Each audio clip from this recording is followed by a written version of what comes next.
Hey everyone, it's Raj from 3CB. The Lakers beat the Golden State Warriors in 6 games and have advanced to play the Denver Nuggets in the Western Conference Finals. Beating the Warriors came with a 3-day rest, which was critical for the team who had played every other day during that series. But there's also an additional very, very important advantage that came with that. The fact that the Lakers were now able to travel up to Denver, which they did so on Sunday night, which now gives them 48 hours to adapt to altitude. You might be wondering, what happens when you're going to altitude? Why can it be harder to breathe? Why does it feel like you're so fatigued? And that's because when you go higher in altitude, the barometric pressure changes. So now you have less oxygen molecules going in per breath.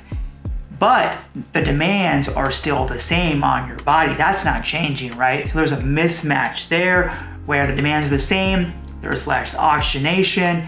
That's what creates those higher levels of fatigue. And if done far too quickly, you can get what's called altitude sickness as well. The way to get around that is to give yourself sufficient time for your body to be able to adapt now to those changes.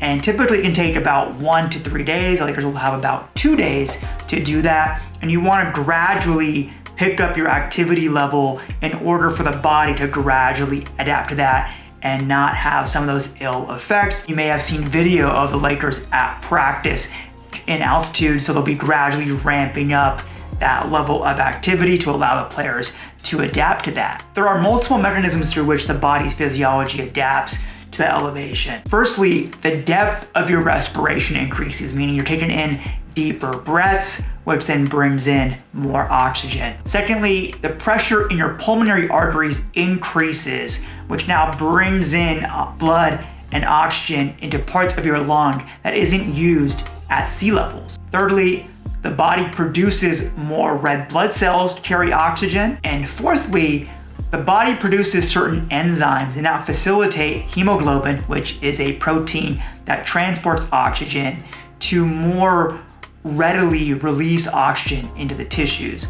So with those 4 key adaptations now, the body's able to more properly meet those demands, and you're now not becoming fatigued at the level that you would have if you had just gotten into Denver, say, that morning, like many teams do during the regular season, which is why playing in Denver when you're not there for an extended period of time can be extremely, extremely difficult. Thus, the Lakers having that 3-day gap between series and being able to come in 48 hours before now doesn't put them as at much of a disadvantage for game 1. What could be interesting is if the series goes 5 games, which it very likely will, is now between game 4 and game 5, you only have a 1-day gap. And so both teams will have to now readapt at the same process and be on a level playing field.